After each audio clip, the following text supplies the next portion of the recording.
অদ্ভুত ব্যাপার বলুন তো।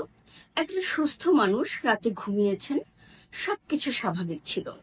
তিনি সকালবেলা ঘুম থেকে উঠে দেখছেন তিনি হাত পা নাড়াতে পারছেন না এবং শোয়া থেকে উঠে বসতে পারছেন না। তিনি ভয় পেয়ে গেলেন এবং তার রেসপিরেটরি প্রবলেম হচ্ছে একটু একটু। এটি হতে পারে জিবিএস এর লক্ষণ।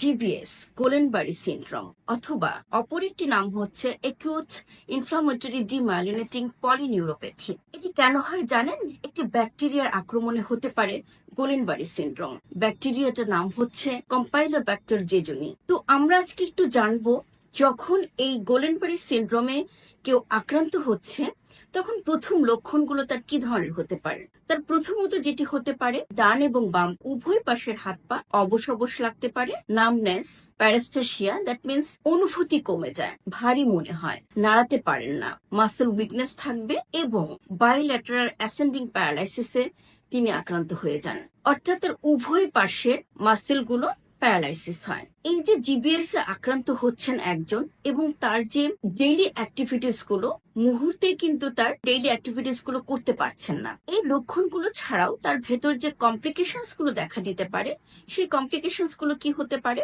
যেহেতু আমরা বলেছি যে এটি ascending type of paralysis, that means lower limb থেকে শুরু করে আস্তে আস্তে উপরের দিকে উঠতে থাকে প্যারালাইসিস, অথবা তাকে অ্যাটাক করতে থাকে, তিনি আক্রান্ত হতে থাকেন। দ্যাট মিন্স তার ব্লাডার ডিসফাংশন হতে পারে, রেসপিরেটরি মাসেলগুলো আক্রান্ত হতে পারে, এবং রেসপিরেটরি মাসেলগুলো যখন আক্রান্ত হয়, উইকনেস যখন তৈরি হয়, তখন তার রেসপিরেটরি প্রবলেম তৈরি হয়। ইভেন পরবর্তীতে তার স্পিচ প্রবলেম হয় এবং সোয়ালোয়িং এর প্রবলেমও হতে পারে, অর্থাৎ তিনি গিলতে পারেন না, খাবারটা গলৎকরণ করতে পারে না। এই ধরনের কমপ্লিকেশনস গুলো দেখা দিতে পারে তার প্রথম দিকেই। এই ধরনের লক্ষণগুলো দেখলে আমরা তৎক্ষণাৎ কি করব? আমাদেরকে প্রথমে মাথায় রাখতে হবে যে এই রোগীটিকে অবশ্যই বাসায় রাখা যাবে না, তাকে হসপিটালাইজড করতে হবে।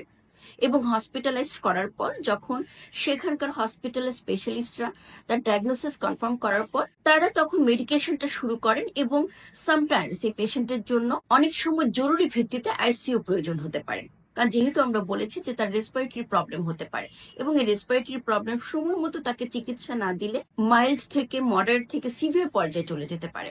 তার মানে ওই মুহূর্তে তার সেই মেডিকেশন এবং হসপিটালাইজেশনটা খুবই প্রয়োজন। পরবর্তীতে যখন পেশেন্টের এই সিভিয়ার পর্যায়টা কেটে যাবে, পরবর্তীতে লক্ষণগুলো কিংবা সাইন সিমটমস গুলো থাকে, অর্থাৎ তিনি হাঁটতে পারছেন না, বসতে পারছেন না, তিনি তার হাত দিয়ে কোনো কাজ করতে পারছেন না, শোয়া থেকে উঠে বসতে পারছেন না, দাঁড়াতে পারছেন না, তার ডেইলি লিভিং এর অ্যাক্টিভিটিস গুলো করতে পারছেন না। সেই মুহূর্তে আমরা কি করব? আমাদের মনে রাখতে হবে মুভমেন্ট ইজ লাইফ। মুভমেন্ট ছাড়া কিন্তু আমাদের লাইফ একেবারেই অচল হয়ে যায়। আমরা ভাবতেও পারি না যে জীবন থেমে যাবে। তাহলে সেইখান থেকে একজন ফিজিওথেরাপিস্ট কাজ করবেন তার জীবনে এই সচলতা ফিরিয়ে আনার জন্য, তাকে মুভমেন্ট নিয়ে যাওয়ার জন্য। Because a physiotherapist can add life with his days. এবং মনে রাখবেন যে একজন রোগী যখন প্যারালাইসিস হয়ে যান, তিনি যখন শয্যাশায়ী হয়ে যান, তার আপনজনেরা তাকে ট্রিটমেন্ট করাবেন, তাকে সুস্থ করার জন্য সবকিছু করাবেন।